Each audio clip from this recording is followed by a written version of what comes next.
Assalamualaikum warahmatullahi wabarakatuh. Alhamdulillahirabbil alamin. Wassalatu wassalamu ala sayyidil mursalin wa imamil muttaqin wa ala alihi wa sahbihi wa man da'a bi da'watihi wa iltazama bi tariqatihi wa tarassama khutahu wa ja'ala al-aqidati asasan li fitratihi wal ahkama syar'iyyata miqyasan li amalihi wa masdaran li ahkamihi. Asyhadu an la ilaha illallah wahdahu la syarikalah wa asyhadu anna Muhammadan abduhu wa rasuluhu. Rabbi shrah li sadri wa yassir li amri wahlul 'uqdatam min lisani yafqahu qawli. Rabbana zidna ilman warzuqna fahman, amin amin. Pertama-tama puji dan syukur marilah kita panjatkan kehadirat Allah Subhanahu wa taala yang telah memberikan kita banyak kenikmatan, di antaranya nikmat iman, nikmat Islam, dan juga nikmat sehat walafiat sehingga kita bisa berdiri forum ini. Salawat serta salam tak lupa kita sanjungkan dan kita curahkan kepada baginda besar kita Muhammad Sallallahu Alaihi Wasallam. Tak lupa untuk para keluarga pengikutnya, dan semoga kita termasuk di dalamnya dan mendapatkan syafaatnya. Yang sama-sama kita hormati Ustazah kita, Ustazah Nurul Hidayani, yang alhamdulillah sudah hadir di tengah-tengah kita. Marilah sama-sama kita doakan beliau, semoga beliau diberikan kesehatan selalu, diberkahi kehidupannya, dan diistiqomahkan dalam mendidik umat. Amin amin ya rabbal alamin.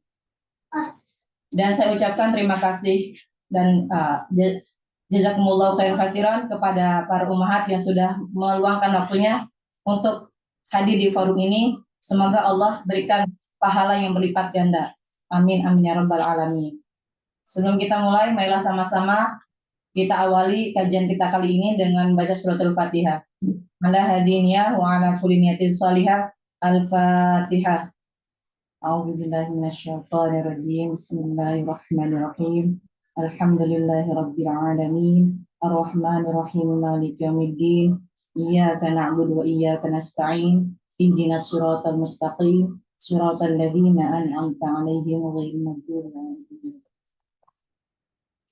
Baik, Umahat sebelumnya segera mempersiapkan buku dan pensilnya atau pulpennya ya. Karena Imam Syafi'i berkata, ilmu adalah buruan dan tulisan adalah ikatannya. Ikatlah buruanmu dengan tali yang kuat. Termasuk kebodohan kalau engkau memburu kijang, setelah itu kamu tinggalkan terlepas begitu saja. Baik, selanjutnya itu pembahasan materi yang akan disampaikan oleh Ustazah kita, Ustazah Nurul Hidayani. Kepadanya kami persilahkan. Ya, makasih Bu Yoyo. Bismillahirrahmanirrahim. Assalamualaikum warahmatullahi wabarakatuh. Alhamdulillah, wassalatu wassalamu ala rasulillah wa ala alihi wa sahbihi wa man wala. Asyhadu an la ilaha illallah wahdahu la syarikalah. Wa asyhadu anna Muhammadan abduhu wa rasuluhu alladzi la nabiyya ba'da. Rabbi shrah li sadri wa yassir li amri wa hlul 'uqdatam min lisani yafqahu qawli. Allahumma anfa'na bima 'allamtana wa 'allimna ma yanfa'una wa zidna 'ilman. Amin ya rabbal alamin. Alhamdulillah umat sekalian, sore hari ini seperti biasa kita akan lanjutkan kembali ya pembahasan kita terkait dengan materi dasar Islam yang mengenal syariat Islam dari akar hingga daun. Dan pada hari ini, sore hari ini kita akan lanjutkan pemahaman tentang revisi ya. Revisi pemahaman-pemahaman terkait dengan akidah. Dan kita sudah sampai pembahasan yang ketiga apa keempat? Lupa. Ketiga ya. Ketiga terkait dengan masalah merevisi kesalahan pemahaman seputar kematian. Ya, saya share screen dulu ya.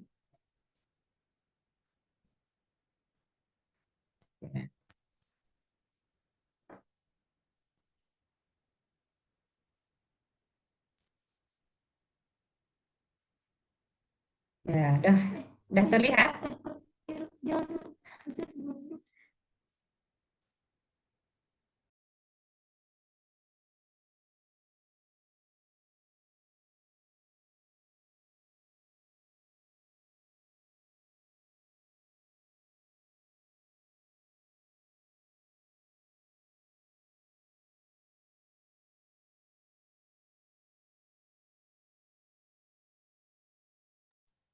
Bentar ya.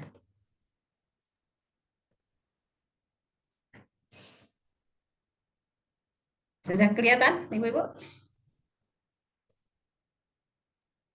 Sudah Ustazah. Suara saya terdengar nggak, Bu Yayo? Terdengar Ustazah. Saja. Ya. Kelihatan nggak? Kok nggak ada ya? Bentar, bentar.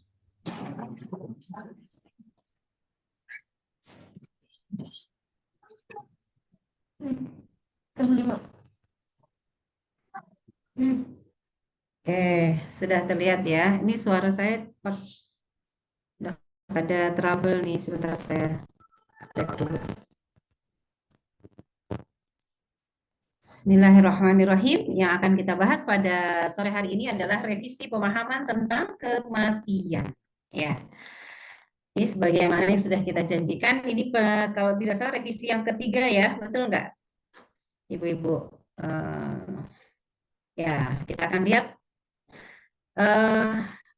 selama ini ya bahwa terkait dengan perbincangan tentang kematian, ini sebetulnya adalah perbincangan yang sudah lama ya dilakukan oleh para filosof ya. Sementara kematian itu sendiri ya dikatakan ya oleh para ulama dia adalah sebagai sebuah realitas yang agung dalam kehidupan. Jadi sebagaimana kehidupan, kematian adalah sesuatu yang agung.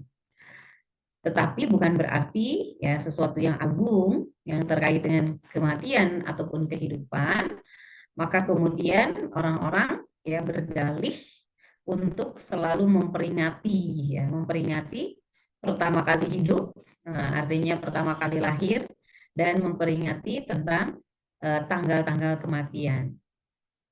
Meskipun kematian itu merupakan realitas yang agung, karena dia adalah sebuah peristiwa ya yang sangat besar ya. Kalau agung itu berarti sangat besar ya dalam kehidupan manusia, dan kehidupan pun demikian ya, bahwa dia adalah sesuatu yang agung yang sangat ya berarti, bahkan Allah pun menjadikan kelahiran seorang manusia itu sebagai suatu peristiwa yang besar ya.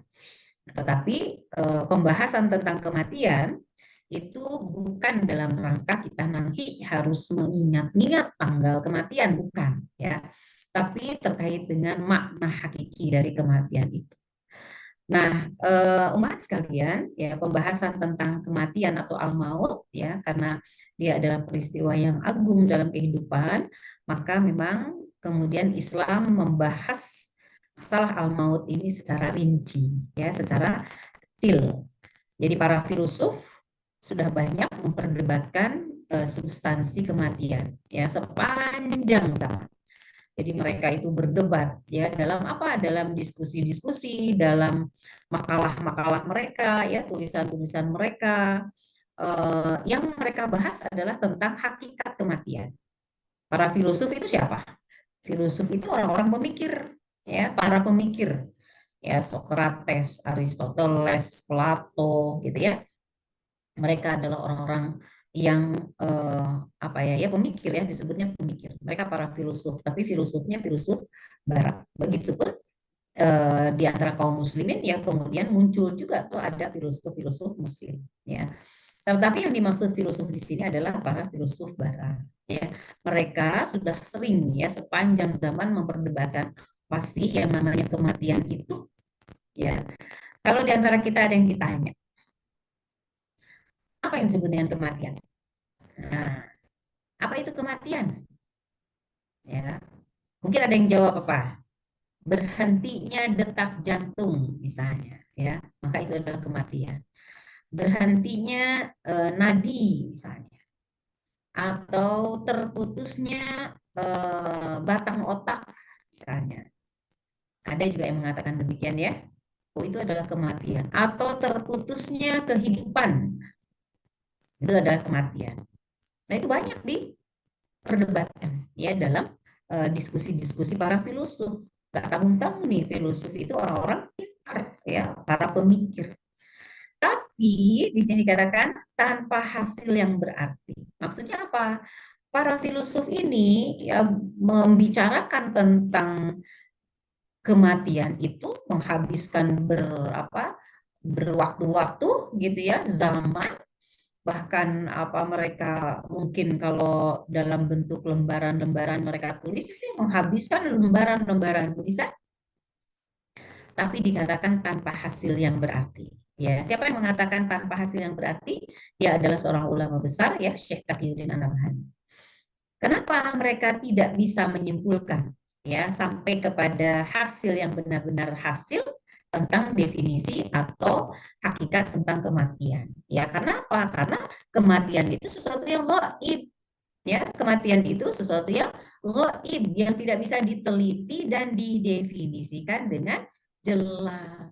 Ya, siapa yang bisa membahas tentang hal yang gaib di antara manusia? Tidak ada, kecuali para nabi dan rasul.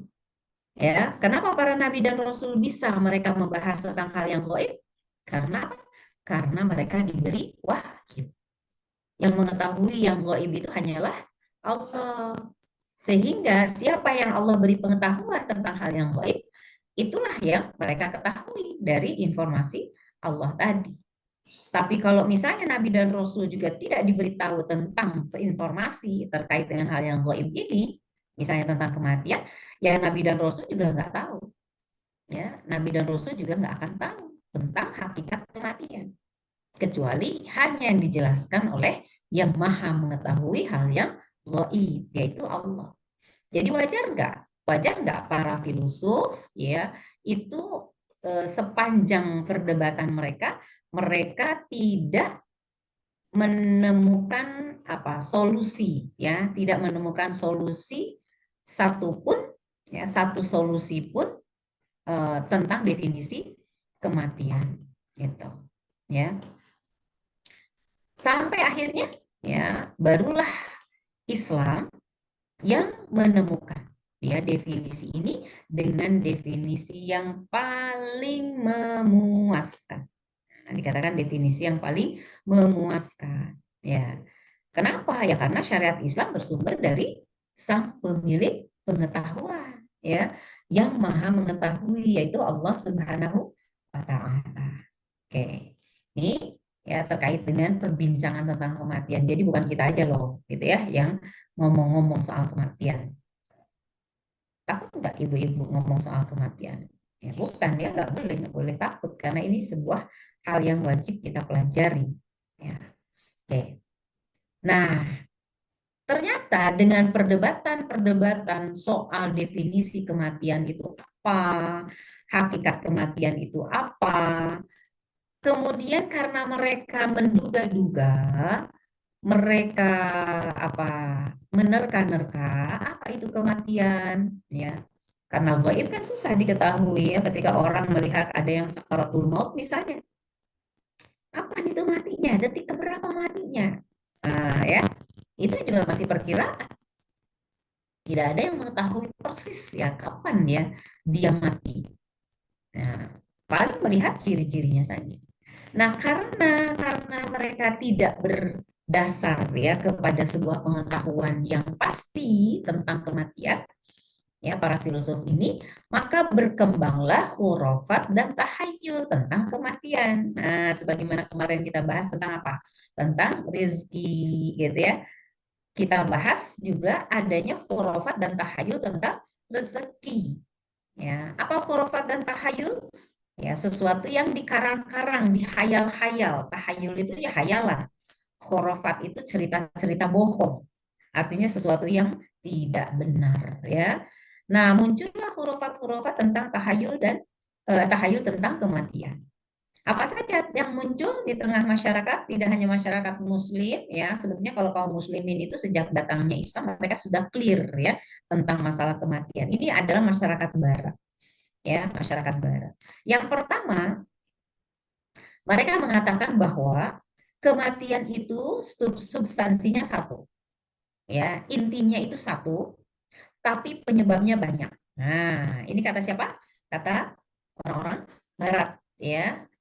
orang-orang Barat melalui siapa? Melalui para filosof. Ya, mereka mengatakan bahwa kematian itu substansinya satu, intinya ya mati, mati-mati juga, gitu maksudnya ya, substansinya satu itu. Tapi penyebabnya banyak. Berarti penyebabnya banyak, tidak hanya satu, ya. Jadi ujung-ujungnya mati, tapi penyebabnya banyak, gitu kata mereka. Ya, itu juga dikatakan sebagai apa? Khurafat itu tahayul, ya. Dengan mengatakan bahwa kematian itu ya satu substansinya, tapi sebabnya banyak. Mereka katakan sebabnya banyak. Itu khurafat dan tahayul. Kemudian apalagi yang kedua? Yang kedua mereka katakan di antara sebab kematian yang mereka sebutkan adalah salah satunya, salah duanya, salah tiganya penyakit kanker, kecelakaan, ya pembunuhan misalnya, atau bunuh diri, ya dan lain sebagainya. Nah, inilah yang mereka katakan sebagai sebab-sebab kematian. Jadi awalnya itu karena mereka menerka-nerka ya tentang kematian sampai mereka punya kesimpulan-kesimpulan, tapi ternyata kalau dalam sudut pandang Islam kesimpulan-kesimpulan mereka ini adalah khurafat dan tahayul ya. Nah, kemudian apalagi yang ketiga? Yang ketiga mereka mengatakan bahwa peristiwa itu suatu peristiwa apa? Misalnya tadi kecelakaan ya, berpenyakit kanker misalnya ya. Kemudian bunuh diri ya atau dibunuh orang ya. Nah, itu adalah sebab bagi kematian. Ya. Padahal ya penyakit kanker kalau ibu-ibu lihat kenyataannya orang yang punya penyakit kanker yang paling parah sekalipun itu sudah pasti menghantarkan kepada kematian. Banyak yang juga akhirnya sembuh. Banyak yang akhirnya sembuh, betul nggak? Ya, banyak yang akhirnya sembuh. Artinya apa? Kalau begitu orang atau penyakit kanker itu sendiri tidak bisa dong dikatakan sebab. Soalnya ternyata banyak yang berpenyakit kanker tapi tidak menghantarkan kepada kematian. Ya, tidak menjadi sebab kematian. Banyak yang nggak mati gitu loh. Kecelakaan, bunuh diri atau pembunuhan gitu ya. Itu tidak jadi sebab sebetulnya. Ya, tidak menjadi sebab bagi kematian. Nah, inilah 3 khurafat, ya, 3 tahayul tentang kematian. Nah, tapi sayangnya pemahaman-pemahaman para filosof tentang kematian ini menyebar ke tengah kaum muslimin justru di masa kemunduran Islam. Jadi penyebarnya justru di masa kemunduran Islam, di masa-masa awal Islam. Ya, ketika Rasulullah menyampaikan Islam ya di tengah para sahabat, kemudian sepeninggal Rasulullah ya para sahabat menegakkan Islam ya dengan sistem khulafaur rasyidin ya, kemudian digantikan lagi oleh khalifah-khalifah setelahnya. Artinya kaum muslimin pada saat itu masih berpegang kepada Al-Qur'an dan Sunnah. Khurafat-khurafat dan tahayul ini nggak masuk ke tengah kaum muslimin. Baru masuk ke tengah kaum muslimin 3 khurafat ini di masa kemunduran Islam, di mana itu terjadi pasca kegemilangan Islam, ya, yaitu kurang lebih di akhir masa Bani Umayyah, ya, di masa Bani Umayyah. Jadi sekitar abad ke-2 Hijriah, ya, abad ke-2 Hijriah. Nah, jadi tahun berapa? Tahun 200-an ya, 200 Hijriah lebih gitu. Ya, atau 1900 gitu, tapi 190 ya. Tahun 190 Hijriah. Nah, masa itulah yang kemudian menjadi masa kemunduran umat Islam. Kenapa? Karena umat Islam pada masa akhir khilafah Bani Umayyah mulailah umat Islam mempelajari filsafat, ya, Jadi gara-gara umat Islam belajar filsafat, maka khurafat-khurafat ini masuk ke tengah kaum muslimin. Ya, gara-gara belajar filsafat, akhirnya kaum muslimin keliru di dalam memahami tentang makna kematian. Mereka akhirnya mengadopsi khurafat-khurafat dan tahayul-tahayul tentang kematian ini. Akhirnya yang tiga ini ada tuh di tengah kaum muslimin karena mereka sudah mulai mengabaikan syariat Allah. Ya, jadi di masa kemunduran umat Islam itu mereka sudah mulai mengabaikan syariat Allah, mengabaikan pembahasan tentang akidah Islam. Karena pada saat itu umat Islam berada dalam kegemilangan, ya, kejayaan. Jadi itu di masa kekhilafan Bani Abbasiyah. Ya, Bani Abbasiyah itu menjadi puncak kegemilangan umat Islam, ya, di mana umat Islam sudah menguasai hampir 2/3 belahan dunia. Ya, pada saat itulah mulai umat Islam merasa apa namanya bangga ya dengan kemakmuran mereka, ya, ke kemajuan peradaban mereka, sampai akhirnya mereka lupa. Akhirnya muncullah masuklah penyakit al-wahan. Ya, apa itu al-wahan? Hubbud dunya wa karahiyatul maut. Nah, jadi masa kegemilangan itu memunculkan penyakit al-wahan, ya. Hubbud dunya. Apa itu hubbud dunya? Cinta dunia. Karahiyatul maut, apa karahiyatul maut? Benci kepada benci kepada kematian, gitu ya. Nah, itu mulailah di tengah kaum muslimin khurafat-khurafat yang tiga ini akhirnya masuk ke benak kaum muslimin. Coba sekarang. Ya, dari sana sejak itu sampai sekarang umat Islam ada yang memahami kayak gini gak? Satu, dua, tiga. Ada, bahkan banyak. Ya kan, mereka bilang, mati sih ya mati aja, tapi kan sebabnya banyak gitu. Kamu bisa mati gara-gara bunuh diri, kamu bisa mati gara-gara penyakit, kamu bisa mati gara-gara gitu lah. Jadi mengatakan sebab kematian itu banyak.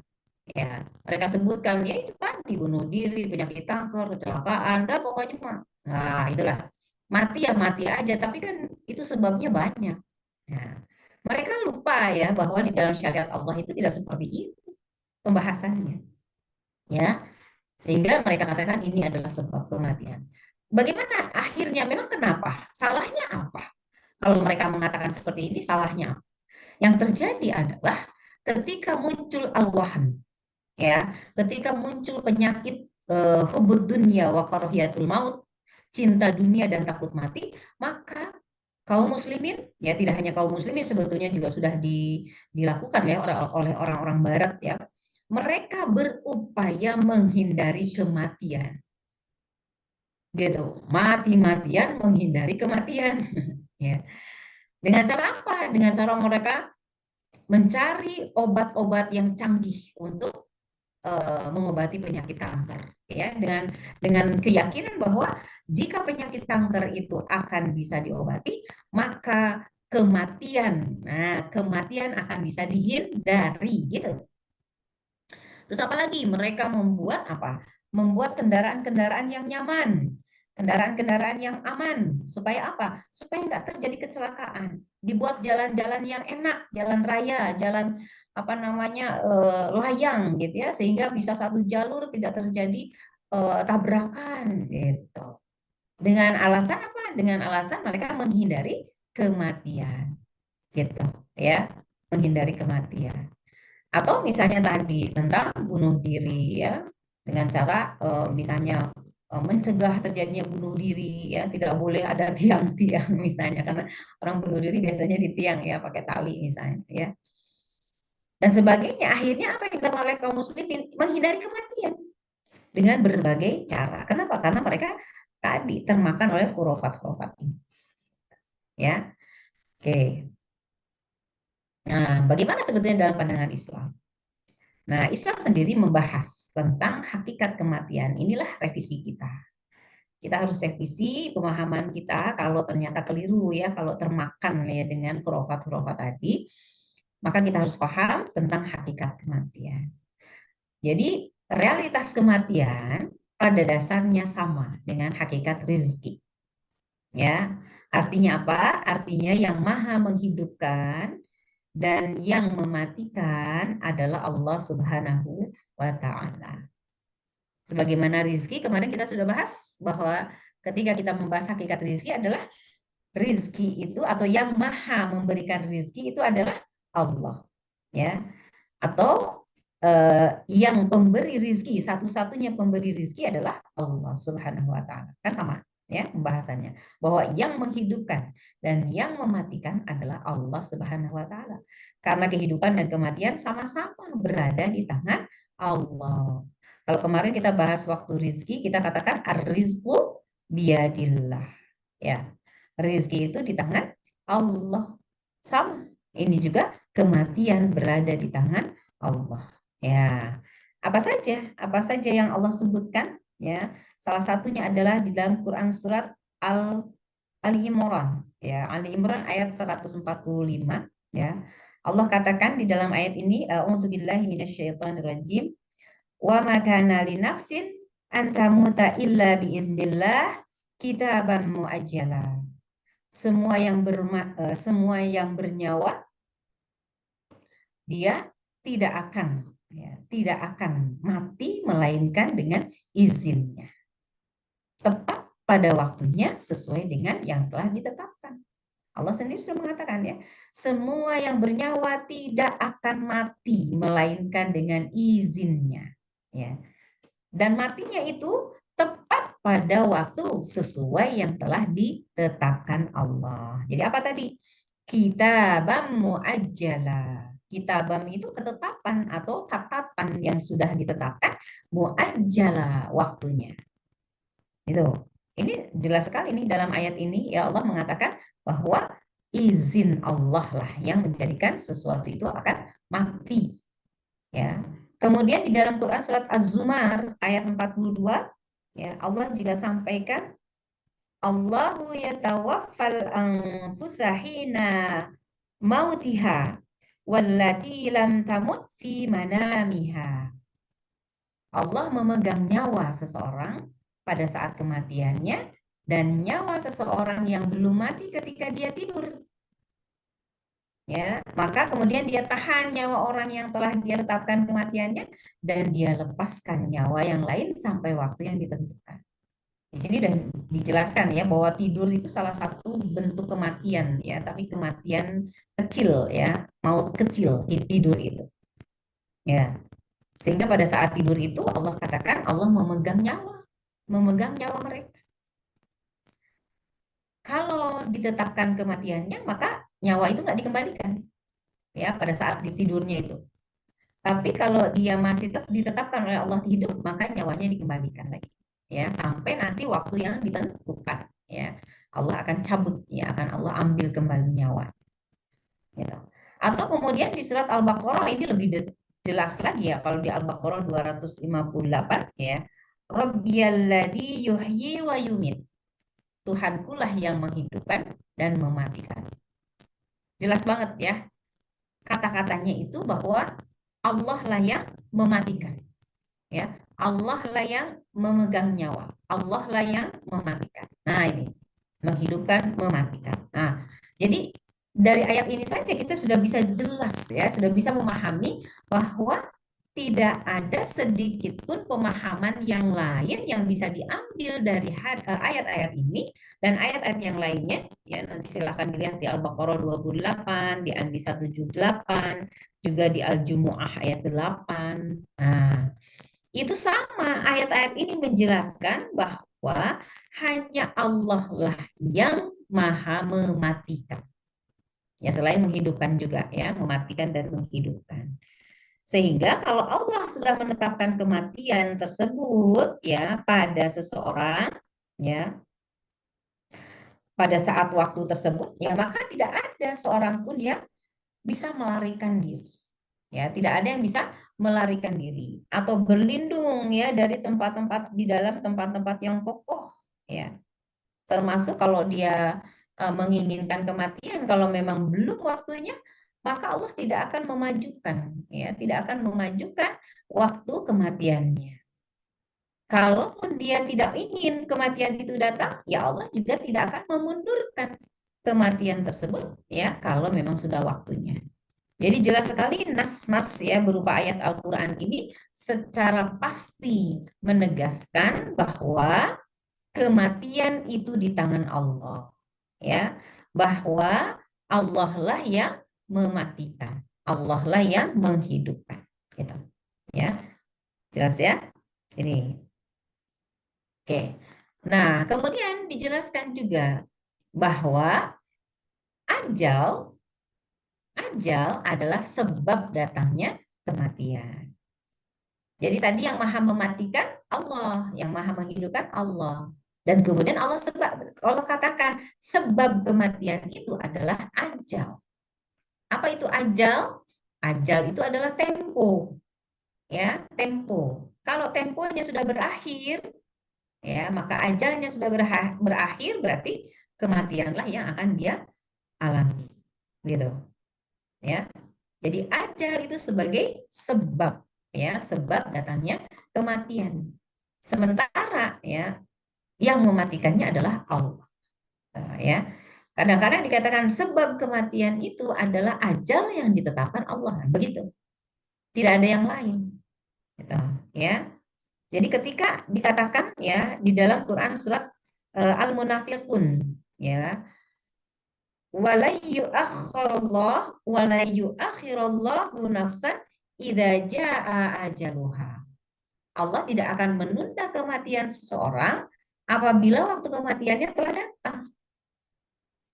Tidak akan bisa menunda. Allah Maha teliti terhadap apa yang kamu kerjakan. Ya, ini juga jelas sekali. Kalau sudah datang ajalnya, kalau sudah datang temponya, masa ya kematian itu tiba, artinya ajal, ya tempo itu ya waktu, maka tidak ada yang bisa menunda. Tidak ada yang bisa menunda dan Allah tidak akan menunda waktu kematian seseorang, dimundurkan misalnya, nggak ada. Ya.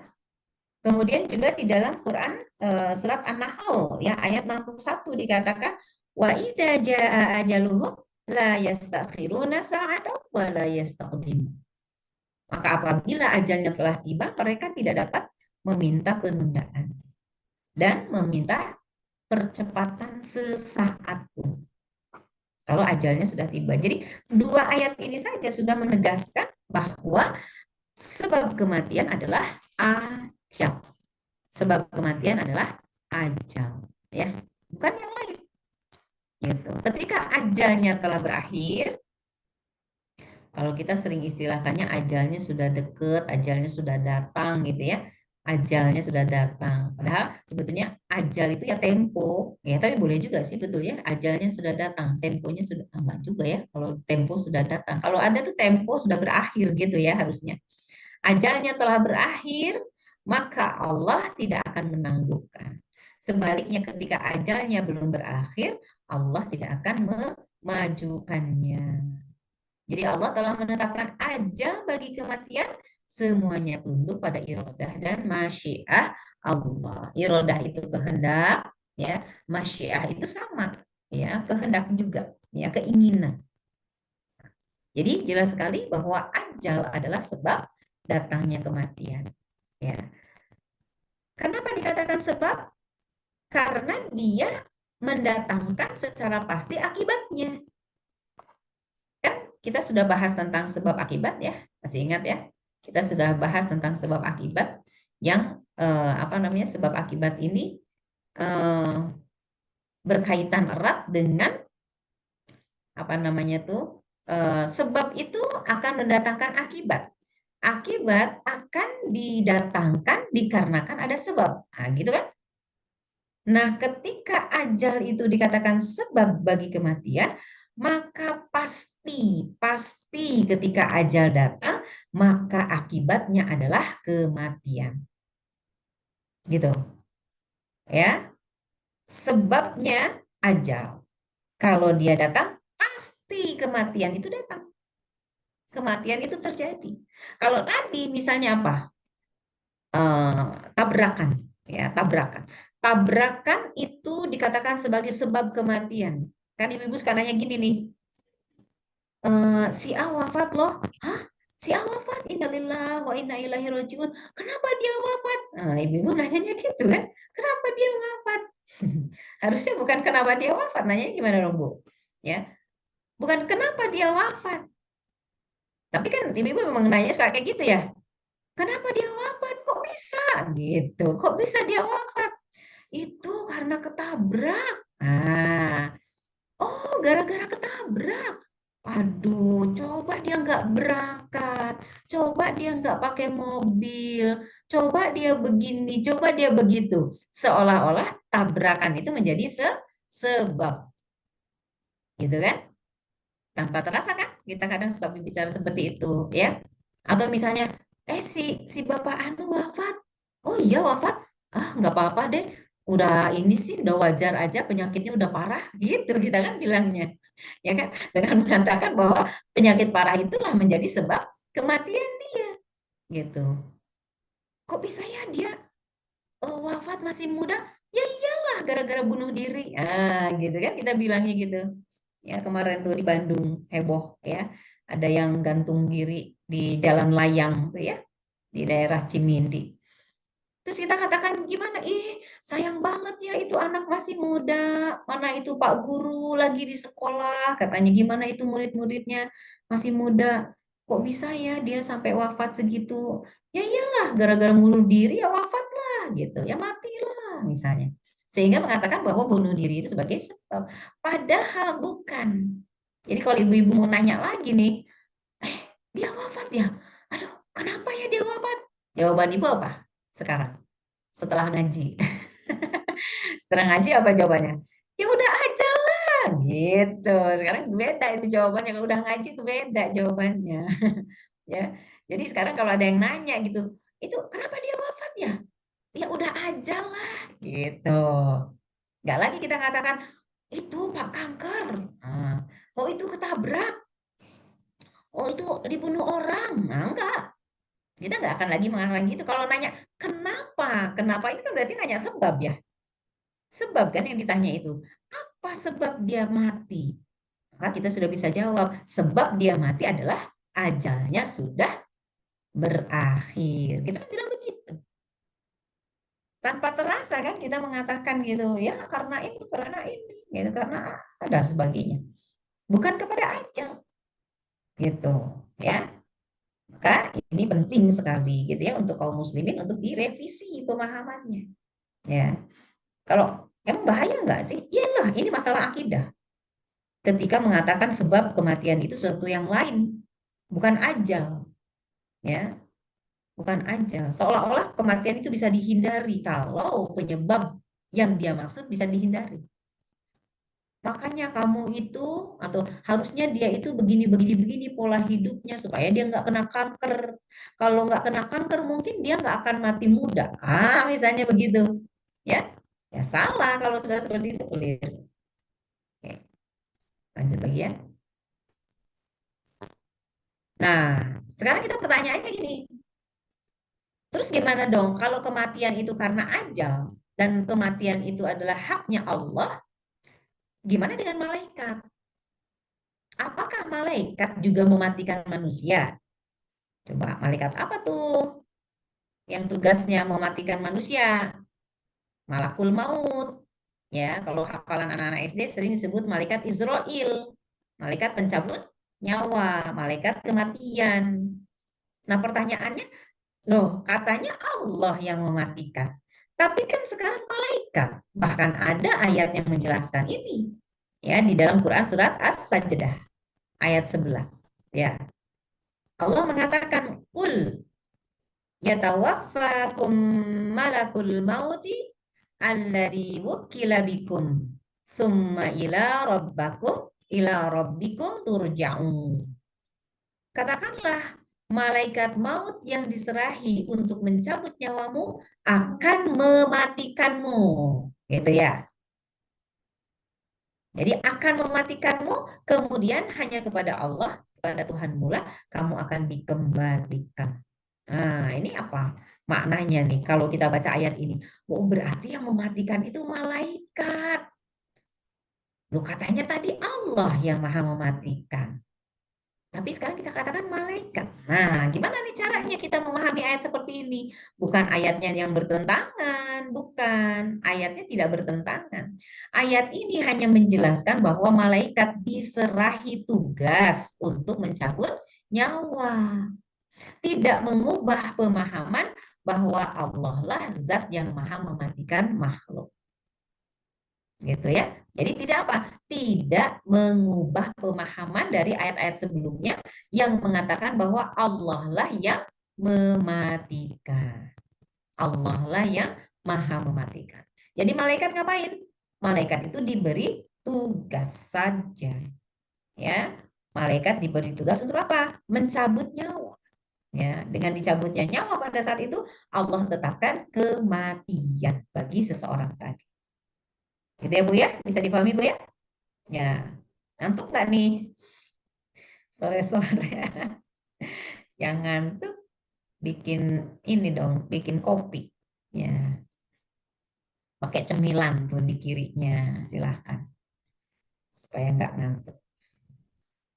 Nah, siapa yang tidak meyakini bahwa Allah lah yang maha mematikan berarti telah kufur.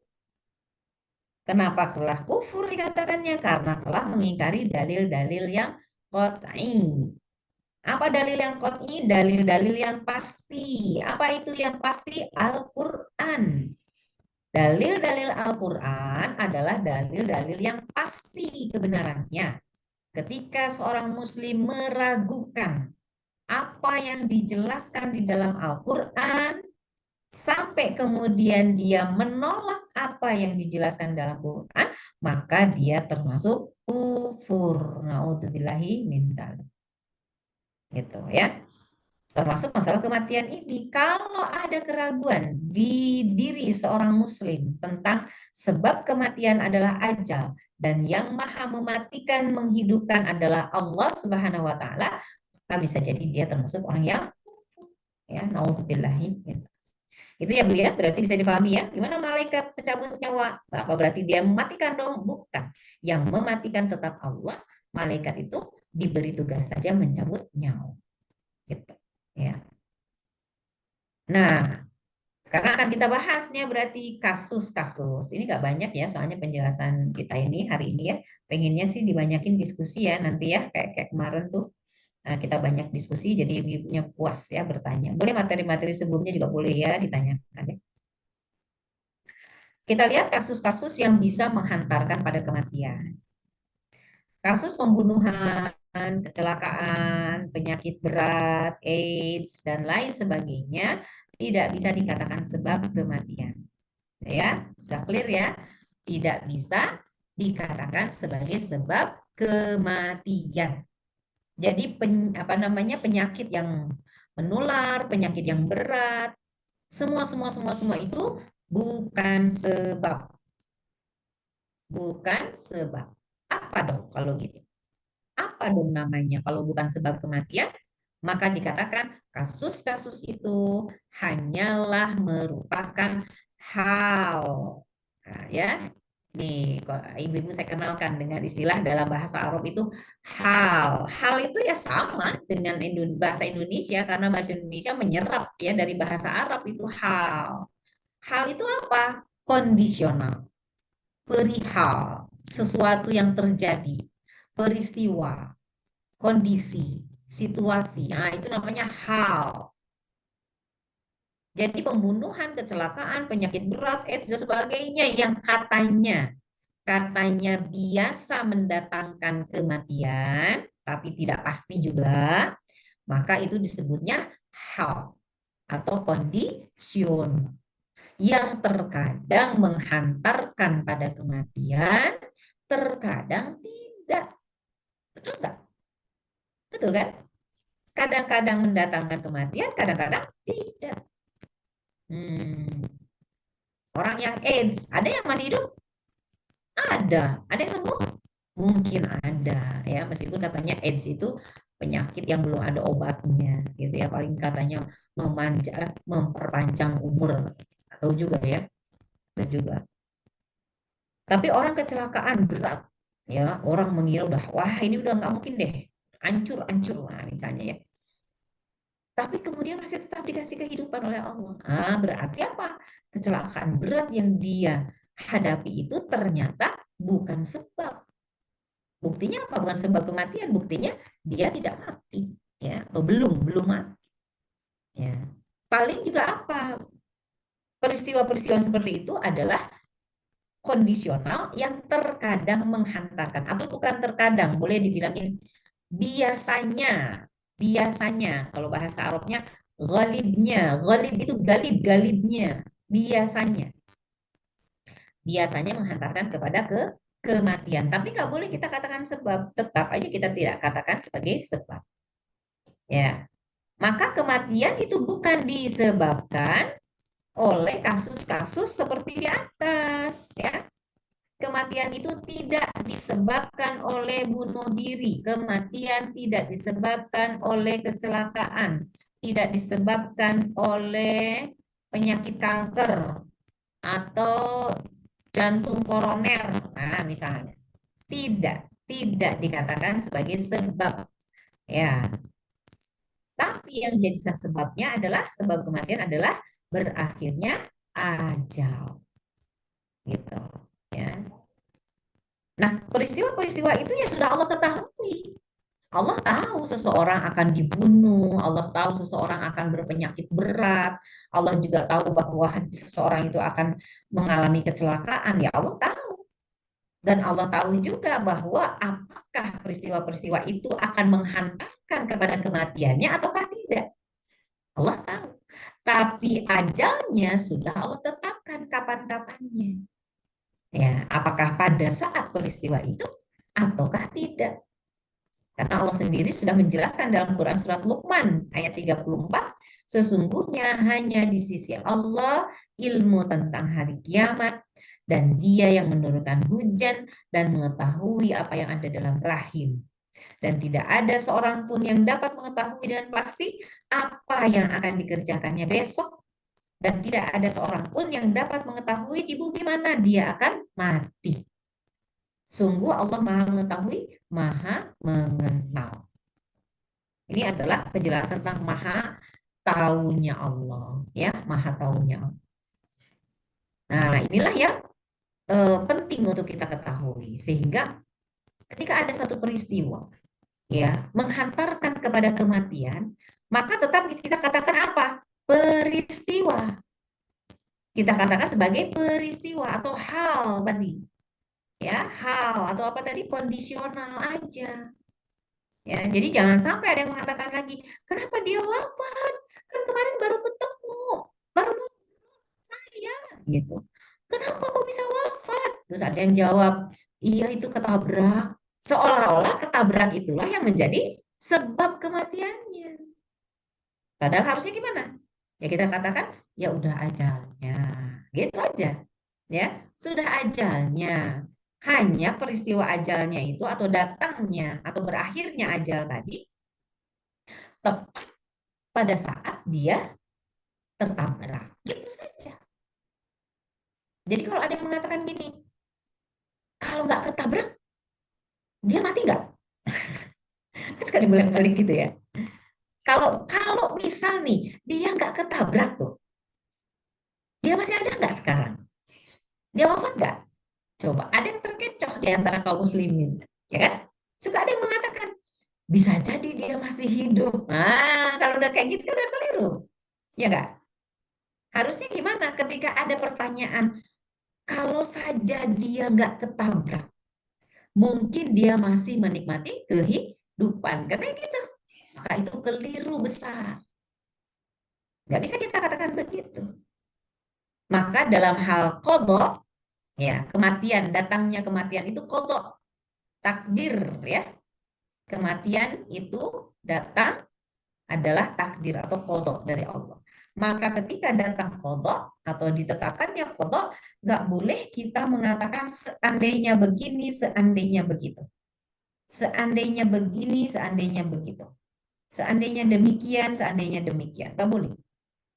Jadi ketika ada yang wafat, ya, karena misalnya kemarin tuh ya, yang bundir itu ya, yang di Bandung itu, katanya ya, di beritanya itu katanya dia itu sejak kecil dibully katanya. Ya, sejak kecil dibully, kebetulan dia bukan muslim ya, bukan orang muslim. Karena sejak kecil dibully, kemudian muncul ketidakpercayaan diri, merasa tersiksa, merasa direndahkan atau gimana lah ya. Maka kemudian dia apa istilahnya tuh depresi. Nah, ya, padahal dia guru katanya, tapi guru apa ya, lupa beritanya. Dia guru masih muda ya kemarin itu. Terus ada orang mengatakan, duh, coba ya ada yang merangkul dia dalam stresnya dia, dalam depresinya dia. Kayaknya masalahnya bisa selesai. Nanti dia akan apa istilahnya tuh nggak akan depresi, jadi nggak akan bunuh diri, jadi dia masih bisa menikmati kehidupan, gitu kan? Seringkali umat Islam, terutama umat Islam suka berpikiran kayak gitu. Padahal dia lupa bahwa kematian seseorang itu sebabnya adalah ajal, memang ajal sudah tiba atau ajal sudah berakhir pada waktu itu. Kalaupun dia ada yang istilahnya tempat dia curhat sehingga dia nggak depresi misalnya, ya tetap aja ajalnya pada tanggal itu, gitu. Ya, tidak berarti apa-apa, peristiwa-peristiwa itu hanya sekedar penghantar, ya, hanya sekedar penghantar kepada kematian. Ya. Nah, apa dong pengaruhnya ya ketika kita memahami soal kematian ini dengan pemahaman yang benar? Nah, maka pengaruhnya kurang lebih ya nanti kita punya 3 hal yang bisa kita jadikan sebagai hal yang menjadi ciri ya kalau kita paham tentang soal kematian ini. Nah, ketika waktu kematian tidak ada yang mengetahuinya kecuali Allah, maka akan memberi pengaruh besar dalam perilaku seorang muslim. Ya, tapi tadi ya keyakinan tadi harus ajeg dulu, Jadi kita betul-betul ya benar-benar meyakini bahwa sebab kematian itu ajal, ya, dan yang mematikan itu adalah Allah. Nah, kalau sudah ada gitu ya pemahaman ini, maka akan muncul 3 pengaruh ini dalam diri kita. Pertama apa? Pertama, dia akan menjaga diri. Menjaga diri agar dia saat nanti wafat dalam keadaan baik. Jadi dia akan menjaga-jaga diri supaya selalu nanti dia berada dalam kondisi husnul khotimah, baik pada akhirnya. Kematiannya dia tidak tahu kapan-kapannya. Tapi setiap menit, setiap jam, setiap hari, setiap minggu, setiap bulan yang dia lakukan adalah menjaga diri berada dalam kondisi baik. Baik itu apa? Taat ya, dalam kondisi taat kepada Allah. Dalam kondisi tidak bermaksiat. Nah, gitu. Supaya apa? Supaya dia ketika Allah datangkan kematian, dia dalam keadaan husnul khatimah. Nah, ini kita sudah pernah bahas ya, bagaimana caranya supaya kita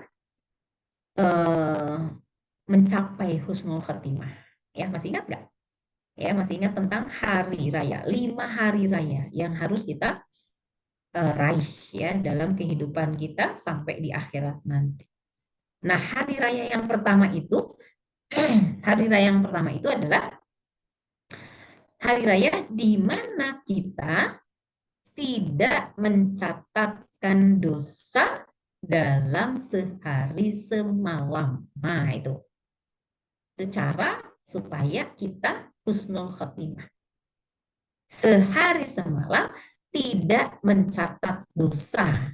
Nah, gimana caranya kok bisa? Kita kan tempatnya salah ya. Pernah kita bahas ya ini ya. Sudah insya Allah ya, tidak usah saya ulang ya. Nanti kalau ada yang ingin bertanya boleh ya. Nah, kemudian yang kedua ya, selalu berlomba dalam amal kebaikan. Ya, selalu berlomba dalam amal kebaikan.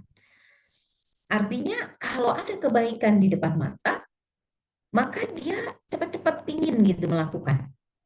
Cepat-cepat diambil kesempatan itu. Ya. dia cepat-cepat berupaya melaksanakannya. Nah, itu ciri-ciri apa? Ciri-ciri orang yang paham tentang hakikat kematian. Bahkan kalau para sahabat, ya, bahkan para sahabat itu masih muda sekalipun, mereka berharap syahid di jalan Allah.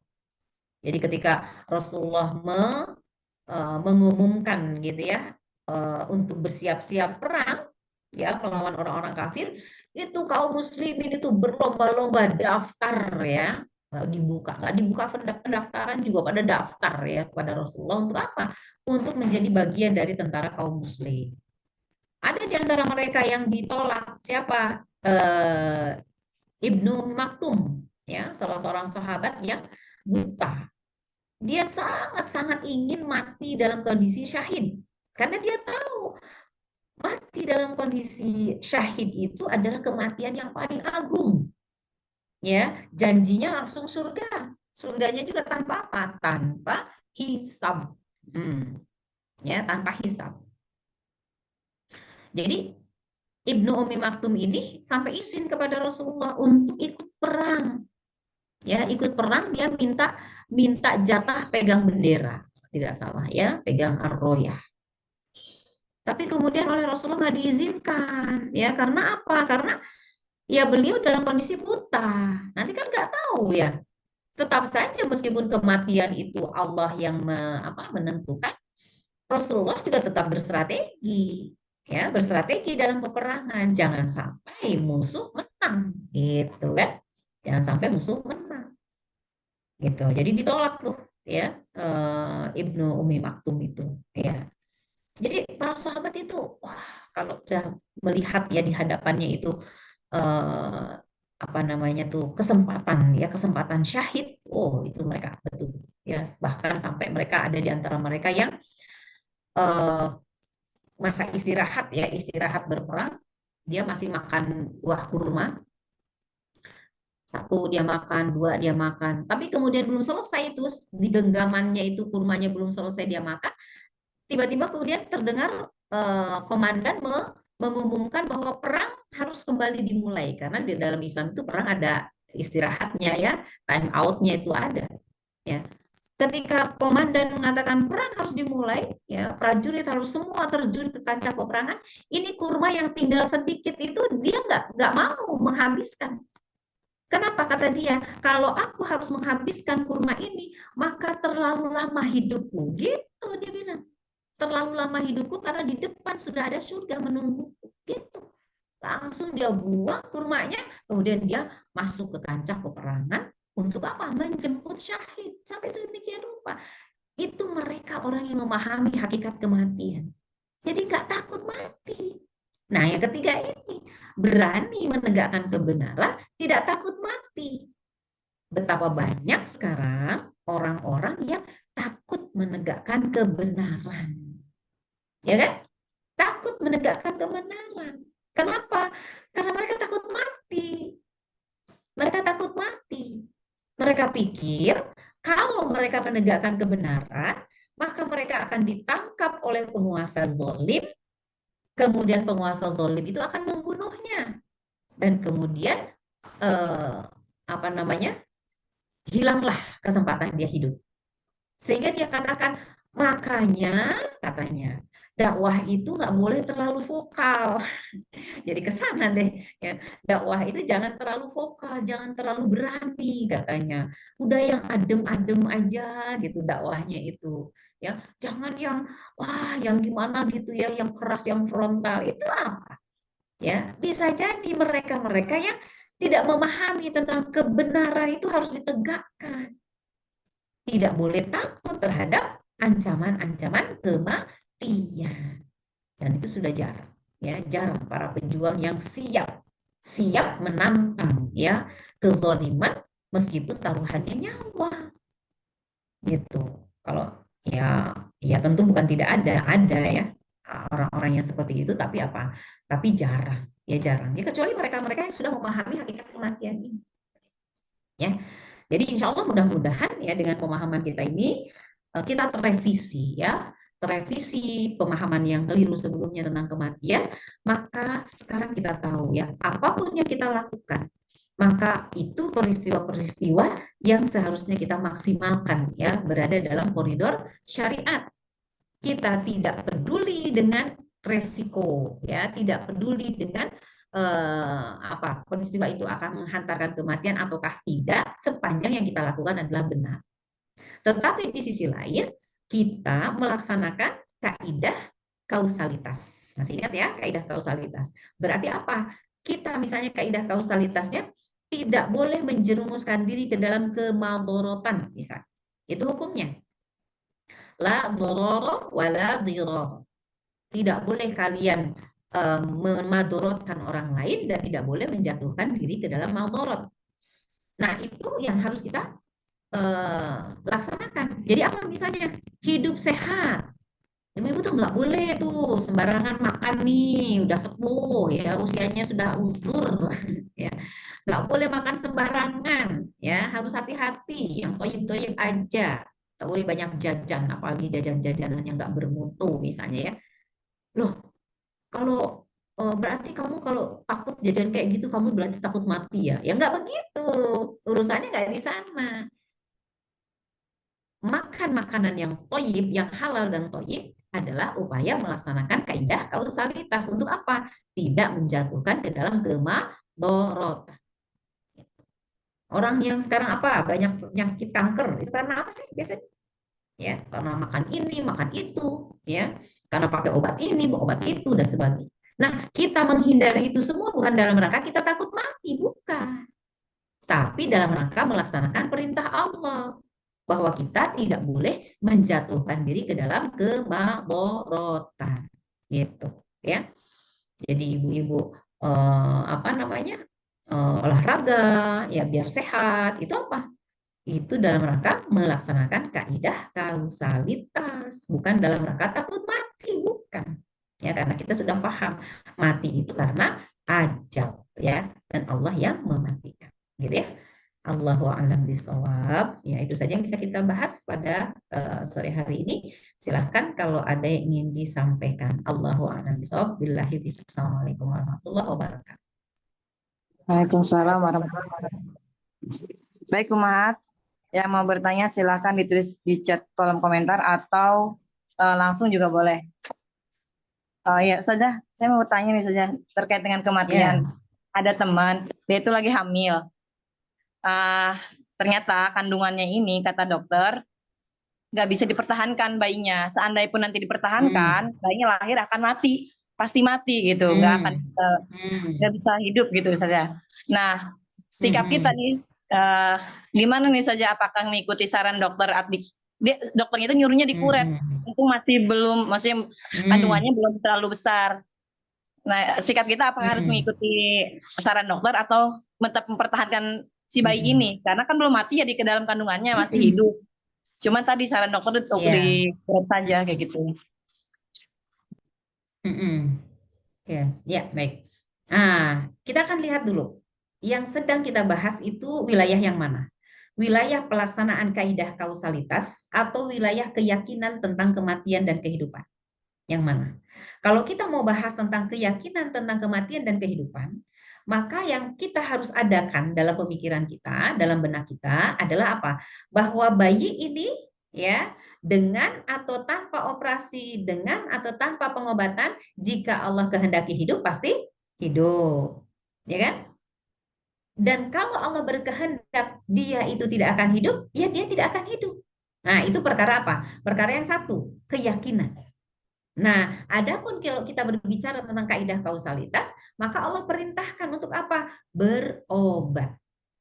Ya kan? Mengupayakan sesuatu yang bisa menghindarkan diri dari situasi madorot.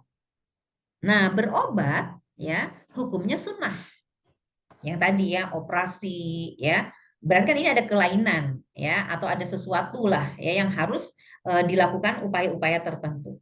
Nah, melakukan upaya-upaya masuk kategori atau masuk wilayah yang kaidah kausalitas tadi.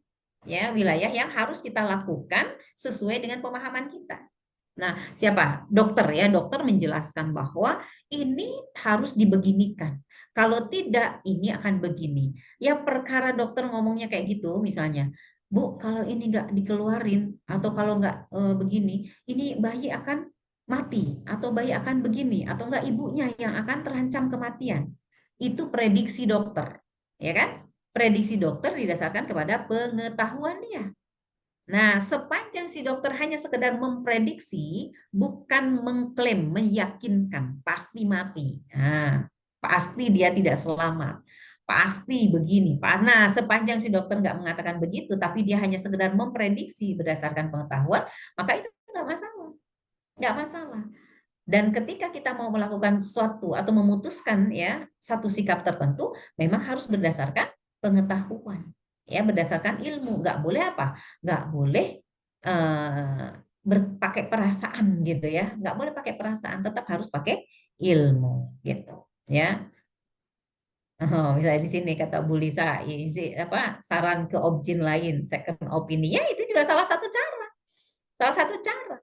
Barangkali dokter ini mungkin analisisnya kurang pas, gitu ya. Berarti kita cari cara yang lain. Misalnya dokter yang lain, yang mungkin yang lebih ahli, barangkali punya ilmu yang lebih mendalam, gitu. Tapi kalaupun kita yakin dengan dokter yang pertama, kemudian ikuti saran dokter itu, maka kita sudah mengikuti apa yang disesuaikan sesuai dengan syariah. Kalau kita mengikuti saran dokter, tapi ternyata setelah mengikuti saran dokter, maka yang terjadi adalah kematian misalnya. Nah, maka pada saat itu kita tidak boleh menyesali. Tidak boleh menyesali karena kita sudah melaksanakan sesuai syariat. Kembali lagi ke pemahaman yang pertama bahwa ajal sudah Allah tetapkan dengan atau tanpa usaha manusia. Gitu. Bisa dipahami ya? Gitu. Bu Yoyo yang tadi yang nanya ya? Gitu ya? Ya Ustazah, Ya. syukron. Ada Bu Sulatri Ya. maunya tadi ya? Kenapa? Bu Sulatri mau nanya tadi kayaknya. Udah Oh raise ya, hand. silakan. Assalamualaikum. Silakan Bu, Ya. silakan ya. Assalamualaikum Bu Ustazah. Waalaikumsalam Ya. warahmatullahi Izin wabarakatuh. bertanya Bu Ustazah. Ya. Ini terkait dengan ajal tadi ya, bahwa ajal itu kan sesuatu yang sudah Allah tetapkan, tidak bisa dimajukan, tidak bisa dimundurkan, begitu ya Bu Ustazah ya. Akan datang di waktu yang sudah ditetapkan, namun hal atau kondisi yang menyebabkan ajal itu datang itu seperti tadi yang Bu Ustazah ceritakan yang Bandung tadi kan sebetulnya memang sudah menjadi ajalnya dia meninggal di jam itu, detik itu gitu ya. Tapi kemudian penyebabnya itu terkadang kita sendiri yang bisa apa ya namanya, seperti rezeki aja, rezeki datang memang sudah menjadi takdir, tapi haram atau halalnya cara kita mendapatkan itu kita sendiri yang mengikhtiarkan atau Mengupayakan. mengupayakan. Nah ini Bu Ustazah, saya mau bertanya terkait dengan kematian tadi, bahwa ajal itu kalau sudah ditetapkan tidak bisa dimajukan, tidak bisa dimundurkan. Saya apa namanya pernah ada pengalaman begitu Bu Ustazah, punya keluarga yang beliau sakit sudah lama sekali gitu ya Bu Ustazah, sudah bertahun-tahun gitu ya sakit di tempat tidur gitu. Dan memang kan kalau orang-orang zaman dahulu itu ada yang menyampaikan punya pegangan semacam apa ya namanya, eh apa ya, kalau zaman dulu misalnya biar awet muda, biar apa Oh segala iya ya, macamnya gitu susuk. Bu Ustazah. Ya, model-model seperti itu. Nah, kemudian eh, si saudara saya ini lama lah ya gitu, apa namanya, terbaring cukup lama gitu sampai akhirnya keluarga berikhtiar gitu ya, keluarga berikhtiar dan terakhir itu dimandikan dengan daun bidara gitu ya, Oh iya, untuk daun bidara. jadi ya sudah pernah apa namanya, sudah pernah dibuang gitu ya semua, tapi balik lagi sudah dibuang balik lagi terakhir seperti itu. Nah itu kalau seperti itu Bu Ustazah, seandainya memang kita menemukan, kalau sekarang alhamdulillah beliau sudah eh, ini ya sudah meninggal gitu. Seandainya misalnya kemudian kita menemukan di tetangga kita ada yang seperti itu Bu Ustazah gitu ya, kita tidak tahu karena kan biasanya kan orang sepuh-sepuh ya, ketika ditanya punya pegangan nggak atau punya apa gitu guys semacam itu, pasti akan lupa bilangnya gitu ya, tidak nggak lupa, nggak tahu apa karena sudah sepuh sekali. Tapi eh, apa yang bisa kita lakukan gitu? Apakah itu juga bagian dari, maksudnya apakah ikhtiar kita untuk itu termasuk ikhtiar yang memudahkan jalannya atau memang adalah sesuatu yang ya sudah biarkan saja nanti pada saat ajalnya tiba toh pasti nanti akan Allah cabut nyawanya begitu Bu Ustazah. Ya. Bagaimana Bu Ustazah? Nah, Terima kasih Bu Ustazah ya. ya. Nah, dalam konteks tadi ya, ketika kita mengupayakan kesembuhan dari penyakit ya dengan berbagai cara pengobatan, yang pertama kita tadi sudah paham dulu ya bahwa berobat itu hukumnya sunnah, berarti diperintahkan. Ya, kemudian yang kedua bahwa cara-cara berobat pun harus sesuai dengan syariat, tidak dilakukan dengan cara-cara yang melanggar ya, melanggar syariat nggak boleh. Berarti kita harus punya ya pengetahuan mana yang dibolehkan, mana yang tidak dibolehkan. Nah, kemudian juga bahwa upaya yang dilakukan oleh manusia dalam ya melakukan pengobatan terhadap satu penyakit yang menimpa dirinya itu hanyalah usaha manusia. Ya, usaha manusia yang akan dinilai pahala dosanya. Ya, sementara hasilnya diserahkan kepada Allah. Kalau dia sudah melakukan sesuai dengan syariat, ya, baik yang minimalis ataupun yang maksimal, ya usaha kan ada ya, ada yang minimalis, ada yang sedang-sedang usahanya, ada yang maksimal, maka itu berkaitan dengan pahala. Ya, berkaitan dengan pahala. Nanti Allah yang akan menilai pahalanya. Kalau usaha untuk apa itu berobatnya minimalis ya. Misalnya dia cuma paracetamol gitu aja dia. Itu kan minimalis ya. Tapi dia sudah berusaha. Dan itu nanti bedanya dari sisi pahala. Tapi kalau dia ternyata dia tidak hanya minum, kalau sakit kepala itu tidak hanya minum paracetamol gitu kan, tapi dia berupaya apa nih sebabnya kok sakit pusingnya tuh berlama-lama, dia periksalah darahnya, kemudian dia melakukan ini, melakukan itu ya, pengobatan sebagainya dia lakukan sesuai dengan yang dibolehkan di dalam syariat, maka pahalanya juga lebih. Adapun berhasil atau tidak dia sembuh itu terserah kepada Allah. Gitu. Nah, sekarang ketika kita sudah punya pengalaman, oh dulu ada yang pengalaman dikasih obat kayak gini, atau dikasih perlakuan kayak gini, treatment seperti ini, nggak berhasil, nggak berhasil itu nggak berhasil sampai dia sembuh, gitu kan?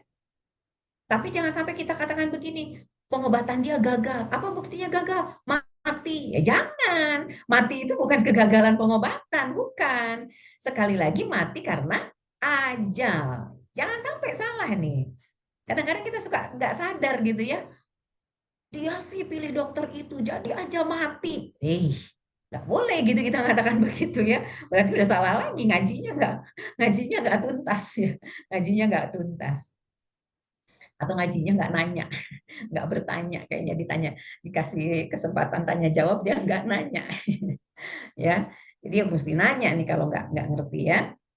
Jadi nggak boleh lagi ada yang mengatakan demikian. Wah kemarin tuh nggak berhasil. Apa buktinya? Buktinya dia sampai mati. Bukan. Tapi kalau misalnya dia dikasih obat ini sampai melilit perutnya. Ternyata obat ini nggak cocok kalau diberikan kepada penderita A, penderita B. Maka yang akan terjadi adalah efek begini, begini, begini, begini. Nah, baru itu jadi evaluasi boleh. Sehingga ketika di waktu yang akan datang ada orang yang berpengalaman sama, maka kita jadi evaluasi, jangan lagi kasih obat yang dimaksud tadi, gitu saja. Karena itu bagian dari amal. Kita nggak mikir, tidak mengatakan mati atau tidak matinya. Karena tadi urusan mati atau tidak mati urusan ajal. Begitu. Gitu ya Bu Sulastri, bisa ini tangkap nggak maksud saya? Siap Bu Ustazah. Paham. Ya, alhamdulillah. Syukran Bu Ustazah. Iya. Bu Nia, silakan mau tanya. Tadi Bu Nia sudah raise hand. Oh iya, silakan. Terima kasih banyak Ustazah. Assalamualaikum warahmatullahi wabarakatuh. Waalaikumsalam. Mohon izin bertanya Ustazah. Kalau tadi kan memang kematian kan sudah ditetapkan. Saya tuh termasuk orang yang suka nanya gitu kalau yang meninggal tuh kenapa gitu sakit. Masya Allah ya. Ya Allah saya istighfar deh banyak-banyak ya Allah. Alhamdulillah hari ini berkesempatan untuk hadir gitu ya. Insya Allah nggak saya ulangi lagi karena udah tahu sekarang. Nah kalau misalnya kita berdoa Ustazah minta dipanjangkan atau malah sebaliknya disegerakan kematian gitu itu apakah diperbolehkan dan bagaimana apakah bisa merubah ketetapan Allah terkait kematian tersebut karena kan itu rahasia Allah ya Ustazah. Seperti misalnya contoh ada orang yang sudah lansia terus dia kan apa namanya udah nggak bisa ngapa-ngapain gitu terus karena takut kan karena ketergantungan semuanya hidupnya dibantu oleh orang lain sehingga berdoa sama Allah supaya minta disegerakan gitu agar tidak menjadi beban bagi orang lain gitu. Nah, itu apakah boleh atau sebaliknya misalnya minta dipanjangkan umur karena terlalu banyak dosa yang udah dilakukan. Jadi minta dikasih kesempatan sama Allah supaya panjang umur di sisa hidupnya supaya bisa lebih baik gitu. Itu mungkin Ustazah yang mau saya tanyakan. Terima kasih banyak. Assalamualaikum warahmatullahi wabarakatuh. Waalaikumsalam warahmatullahi wabarakatuh. Ya, alhamdulillah ya. Berarti nanti kita tidak lagi ya tanya-tanya, kenapa wafat, kenapa wafat. Tapi kalau tanyanya sakit dulu nggak? Nah, dia wafatnya sakit dulu nggak? Itu baru boleh ya bertanya seperti itu. Nah, bagaimana dengan ketika kita berdoa? Berdoa kepada Allah untuk apa? Misalnya dipanjangkan usia. Boleh kalau berdoa dipanjangkan usia, asalkan jangan panjang usia aja, tapi harus minta doanya itu atau munajatnya itu dipanjangkan usia dalam keberkahan. Gitu ya, dipanjangkan usia dalam keberkahan. Atau sebaliknya, boleh nggak minta doanya itu minta segera dimatikan aja deh. Nah, kalau ini nggak boleh gitu ya, karena ada larangan ya mengharapkan kematian. Bahkan pun ketika seseorang ditimpa satu ujian ya, ujian yang sangat berat atau misalnya ujiannya itu berupa tua renta misalnya ya, tua renta yang dia mengatakan hidup segan mati tak mau lah gitu ya jadinya. Kalau hidup juga udah serasa tidak ada gunanya ya, padahal ada orang semasa masih diberikan usia, maka dia satu saja yang dia sering lakukan apa? Istighfar. Kalau dia bisa melakukan itu sepanjang sisa hidupnya itu sangat berguna, sangat bermanfaat. Jadi nggak boleh gitu ya. Ada orang yang apa namanya itu berdoa minta segera dimatikan ya atau didatangkan kematian. Karena ini hadis riwayat Bukhari ya. Janganlah salah seorang di antara kalian berangan-angan untuk mati. Ya, karena misalnya beratnya musibah yang menimpa dia. Kalau memang harus berangan-angan, hendaklah dia mengatakan, ya Allah, hidupkanlah aku jika kehidupan itu baik untukku, dan matikanlah aku jika kematian itu baik bagiku. Nah, kalau berdoanya kayak gitu, kata-katanya boleh. Gitu ya, tapi nggak boleh misalnya aral ya, aral itu kan frustasi. Ya Allah, udah matiin saya, matiin aja aku ya Allah, nggak boleh kayak gitu ya. Yang boleh tadi, seandainya kehidupan ini baik untukku, maka hidupkanlah aku. Seandainya kematian itu baik untukku, maka matikanlah aku. Itu orang yang sudah siap kalau kayak gitu ya, doanya kayak gitu udah siap mati itu kalau gitu ya, siap pahalanya banyak gitu loh. Gitu mungkin ya. Allahu a'lam bishawab. Ya, jazakillah khair Ustazah. Ya. Baik. Ada pertanyaan dari Bu Ati. Iya. Saya bacakan ya Ustazah ya. Jika seseorang meninggal karena pesugihan itu gimana Ustazah? Oh, Karena iya. karena info yang beredar jika meninggal karena pesugihan sebenarnya belum meninggal, penglihatan manusia dikabulkan oleh jin. Sama satu lagi nih pertanyaannya, ada dua ternyata. Tadi Ustazah menyampaikan bahwa usaha itu sifatnya sudah ketika membahas tentang ibu hamil tadi. Apakah ini berlaku untuk semua usaha atau hanya untuk kasus tadi saja? Misal, seseorang ingin kaya tapi nggak mau kerja keras, hanya kerja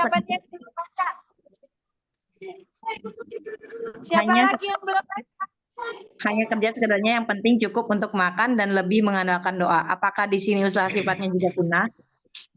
Oh ya. Oh, sunnah, tentang berobat sunnah ya. Ya, ini yang pertama dulu ya.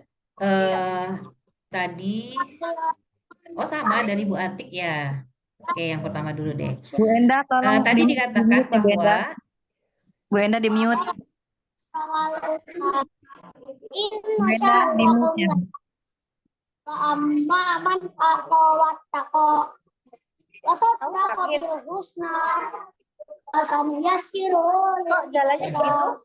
Bu Enda? Bu Enda, apaan? Suaranya bocor. Kenapa? Di mute ya, Bu. ya. Hati-hati kalau Ayo. Inasya Yakum. Lagi belajar. Ya, kedengeran nggak tapi suara saya? Kedengeran ya? Nah, tadi bahwa usaha itu usaha berobat ya. Usaha berobat itu hukumnya sunnah, mungkin maksudnya gitu ya. Hukumnya sunnah. Ya, berobat, berusaha. Jadi ibu hamil, operasi, kemudian periksa kehamilan, kemudian apalagi minum vitamin dan sebagainya itu masuk kategori berobat nanti. Ya, masuk kategori berobat. Ya, maka hukumnya sunnah. Ya, hukumnya sunnah. Nah, pertanyaannya apakah ini berlaku untuk semua usaha atau hanya untuk kasus saja? Semua usaha berobat. Pokoknya yang masuk kategori berobat, ya. Tapi berobatnya harus sesuai dengan yang disyariatkan. Tidak boleh yang bertentangan. Misalnya pakai magic nggak boleh, pakai sihir-sihir nggak boleh, ya. Atau pakai dukun-dukun nggak boleh.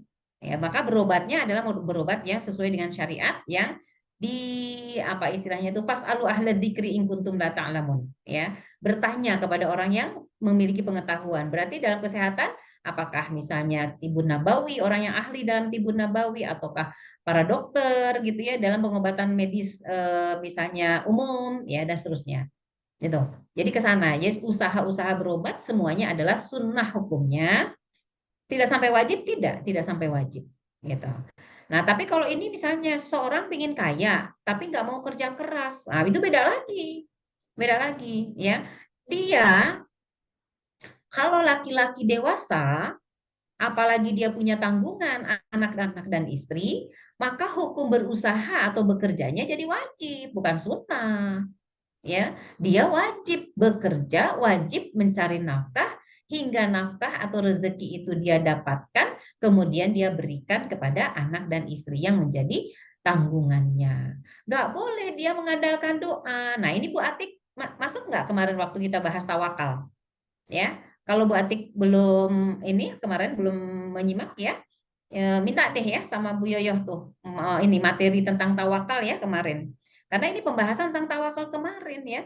Tidak boleh kita mengandalkan doa. Doa itu tawakal, tapi belum selesai. Yang harus kita lakukan juga mengupayakan kaidah kausalitasnya atau sebab akibatnya harus diusahakan gitu ya. Jadi bukan berarti sunnah dalam artian yang berobat tadi. Yang saya maksudkan sunnah itu yang berobat ya, yang berobat. Kalau mencari nafkah hukumnya wajib ya. Oh masuk tuh, masuk berarti harus dikaji lagi ya. Diulang lagi ya. Mungkin minta nanti rekamannya ya, Bu Yoyoh ya bisa ya diminta ya rekamannya ya. Nanti kajian tentang tawakal itu ya. Ada YouTube-nya ada. Ya. Nah, mudah-mudahan barusan bisa dipahami ya, Bu Atik ya. Satu lagi nih, seseorang meninggal karena pesugihan, itu bagaimana? Ya kembali lagi sama saja, ajal. Hanya ajalnya dia pas waktunya ketika dia ya pesugihan gitu. Apa pesugihan itu biasanya apa? Melakukan ya praktek-praktek magic gitu ya atau apa? Melibatkan jin misalnya gitu ya, itu kan dosa hukumnya, nggak boleh. Tapi apapun yang dia lakukan tetap ajalnya sudah Allah tentukan. Kapan ajalnya? Kalau ternyata ajalnya tiba, naudzubillah min dzalik, saat ketika dia sedang pesugihan ya, misalnya sedang kedukun atau sedang apalah gitu yang melanggar syariat, naudzubillah min dzalik, itu ciri-ciri su'ul khotimah. Apa su'ul khotimah? Buruk pada akhirnya, naudzubillah min dzalik ya. Kan tadi gitu, kalau kita sudah paham tentang konsep kematian itu seperti apa di dalam Islam, maka dia akan selalu mengupayakan agar setiap menit, setiap waktu yang dia jalani dalam kehidupan itu berada dalam posisi taat kepada Allah. Senantiasa melaksanakan perintah Allah, menjauhi larangan Allah. Maka yang seperti itu yang insya Allah akan sampai kepada posisi husnul khotimah gitu ya. Nah, dia jika meninggal karena pesugihan sebenarnya belum meninggal. Kata siapa misalnya seseorang belum meninggal, maka harus dilihat oleh orang-orang yang ahli di dalam menetapkan bahwa seseorang itu sudah mati atau belum. Bisa jadi orang-orang ini adalah orang-orang yang sekedar menebak-nebak sebetulnya dia belum meninggal, atau sekedar berhayal dia belum meninggal padahal sudah. Atau bisa jadi mengatakan dia sudah meninggal padahal belum.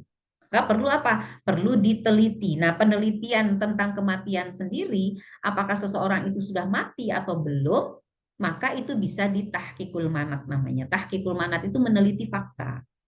Nah, siapa yang bisa kita bolehkan ya meneliti fakta-fakta tentang kematian? Ya tentang orang-orang yang memahami tentang kematian. Misalnya dokter. Dokter dia bisa untuk menetapkan atau memberi keputusan bahwa orang ini sudah mati atau belum. Perkara dokter itu salah dalam memutuskan nggak jadi masalah. Nggak jadi masalah. Bahkan ada orang dikatakan mati, kemudian dikubur, ternyata masih hidup. Ya, dan kalau Allah berkehendak untuk hidup dia masih lama, ya memang ajalnya belum tiba, ya dia bisa diselamatkan. Ya, dan itu semuanya qada Allah. Gitu. Ya. Nah, jadi katanya manusia ya suka dikaburkan ya oleh jin. Bisa jadi, bisa jadi. Tapi bagaimana kita mengetahui dan memastikannya? Itu. Jadi tetap saja kita akan mengatakan bahwa seseorang itu mati dengan ciri-ciri. Ya, ciri-ciri kematian tentunya. Ya, jadi ciri-ciri kematian itu apa misalnya? Tidak bernafas, jantung berhenti, nadi berhenti, batang otak berhenti, terputus gitu ya. Kemudian apa lagi? Misalnya ciri-cirinya yang lainnya. Kalau dalam syariat ya di hadis itu dia sudah bertaut dua betis gitu ya, maksudnya udah tidak lagi bergerak dan sebagainya. Nah, itu ciri-ciri kematian. Nah, boleh kita meneliti? Ya boleh kalau kita ahli. Tapi kalau kita tidak tahu, ya harus bertanya kepada yang ahli. Begitu. Tidak usah kita percaya sama dukun gitu ya. Jangan percaya kata dukun ini belum mati. Ya, jangan dikubur ya. Nah, ada sebagainya itu nggak usah dipercaya dukun-dukun. Gitu mungkin ya. Allahu a'lam bishawab. Masih ada waktu nggak Bu Yoyo? Habis waktunya. Masih 3 menit lagi, Ustazah. Oh ya, silakan kalau mau ada yang disampaikan. Silakan Umahat yang mau bertanya lagi. Sudah cukup?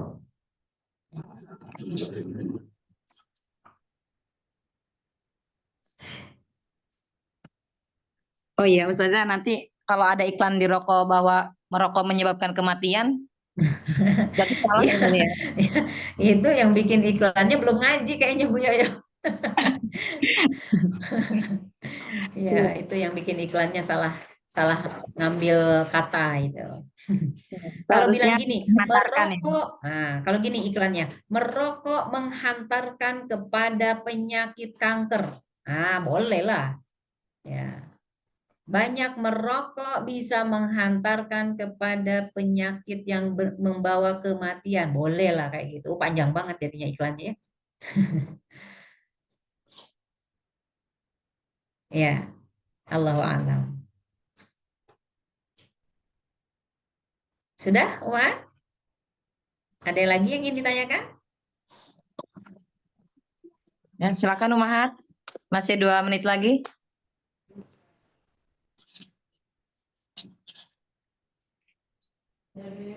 Ya, silakan Bu Ati. Bu Ati katanya mau live.